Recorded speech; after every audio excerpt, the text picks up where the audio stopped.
Hi, this is Gil Benbrook from PhxStages and TalkinBroadway.com, and I am here at Arizona Broadway Theatre with Meggie Siegrist and Ryan Michael Crimmins, two of the leads in Sweeney Todd, the Demon Barber of Fleet Street, which runs here at ABT in Peoria through November 9th. So Meggie, let's just jump right in. For someone who doesn't know anything about Sweeney Todd, what would you tell them that this musical is about? I'd say it's about revenge. It's about a man who's been wrongfully convicted of a crime, who is sent away to life in prison, and then he comes back to seek revenge upon the people who sent him there, look for his wife and child, and he meets this crazy woman named Mrs. Lovett, and it's how they go about the rest of the show, trying to figure out how to do the best job they can do. Getting revenge the best way possible. Yes. Yeah? All right, so Ryan, Sweeney Todd, it's a serious musical, but there's also a lot of humor in it. Mm-hmm. There's also a lot of macabre horror, drama, but it won the Tony for Best Musical. It's had 2 Broadway revivals. There's even a youth production, believe it or not. I've seen 2 high schools do this show. Yeah. So why do you think the show has been so successful? I think part of the success is that balance between being so humorous and also dramatic, but I think the real great thing about the show is Stephen Sondheim's score. I mean, the music is hauntingly beautiful. It's so captivating to listen to, and he's such an artist with his words and his music. I think that's what really draws people in. Yeah. So now you both played these roles last year when this show ran at the Herberger Center Theater downtown, almost a year ago. It was about a year ago. Yeah. Now it's come here now to here in Peoria. Almost the whole cast is here. A few changes. Yeah. But why did you guys want to come back and do the show again? Well, the music. I love singing the score. I think the story is important and it continually stays relevant. And I think it can be interpreted a lot of different ways. And I love the role I get to do. There's not a lot of female roles where you get to be just disgusting and gross and... You're a little crazy. We'll get to that in a minute. Yeah.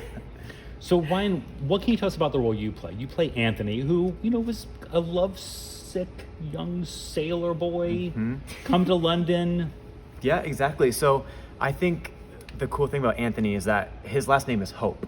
And in such a dark show, I think that he serves as a beacon of hope for a lot of the other characters. And amidst all the chaos and the craziness of it, he finds love and he goes after it with everything he has. And I think it's really inspiring to watch. And he's just that little glimmer of positivity. I think for even Sweeney sees that in him. So it's kind of a fun thing to play. So Meggie, without giving too much away, it's hard. because your character has some secrets, we'll just Yes. say.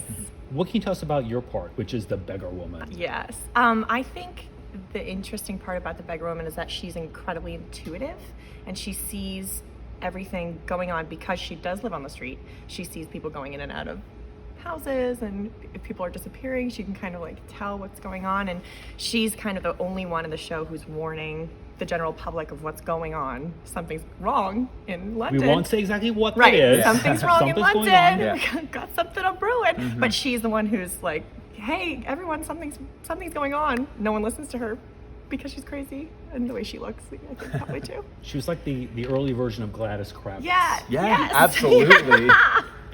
So Ryan, you talked about the music. I mean, obviously, it's one of Stephen Sondheim's best. I think it's the best musical theater score out there. Agreed. What can you tell us about the vocal demands that it requires? And is there a favorite song that you have in the show? Yeah, so it's an incredibly difficult score. I mean, what he does that I think is incredible is he'll take a melody that he's already used in the show, repeat it later on in the show, but just alter 1 or 2 notes ever so much to reflect a change in a character's state of mind or in their situation. And it's incredibly difficult to learn because your ear is used to hearing it one way, and this tiny little note is different. But once you get it, it feels so good to do, and you feel so accomplished. And then vocally, I think probably my favorite number is a song called Kiss Me. And there's 4 people singing, and it's very... You're one of the 4. Yeah, I'm one of the 4. Yep, and there's 4 different melodies and 4 different tempos at times. And somehow Sondheim manages to make it all fit together in this incredible puzzle, and it all fits. And when it works, it's incredibly impressive. It's beautiful. So besides it being vocally demanding, I have to imagine you guys, there's so much running around, so much action in this show.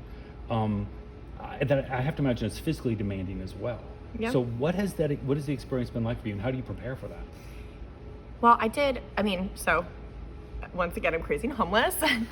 So I did a lot of research on like how being on the street can wear and tear on your body, and if you're laying down on concrete all the time, how it's going to make your body feel and move differently. So physically demanding, I think very much so, especially for Todd and Lovett. I think that they just go. They don't stop the entire It's like time. a roller coaster, right? Oh my gosh, It goes yeah. And they have like maybe 4 scenes that they're not on stage for. And so if I feel tired at the end, I can't imagine how physically exhausted and emotionally drained they are by the end, because it is a tragic tale. There's a lot that goes on, and a lot of highs and lows between both characters. So I think that... Well, every character in the show has Yeah, highs and lows, right? it just goes... And I have to imagine the orchestra, because there's like not... They don't stop. It's music throughout the whole time, Yes. practically. And it's hard music, too. So I think that they also, in the pit, first of all, I think best pit I've had here ever. The orchestra is is incredible here. Mm-hmm. But I can't imagine by the end of the show, they're just exhausted. General exhaustion from everyone. So Ryan, your character is Anthony Hope. So what do you hope audiences will take away by seeing Sweeney Todd here at Arizona Broadway Theatre? Hope that they are inspired by the show, by the music, by the story. As you can see, Arizona Broadway Theatre has put together an incredible set and costumes and lush lighting. The orchestra is incredible. Mm-hmm. And hopefully we'll get some people to dress up like Sweeney Todd maybe this Halloween.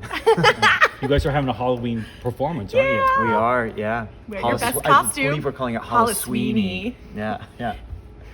And on that note, come and see Sweeney Todd here at ABT in Peoria through November 9th.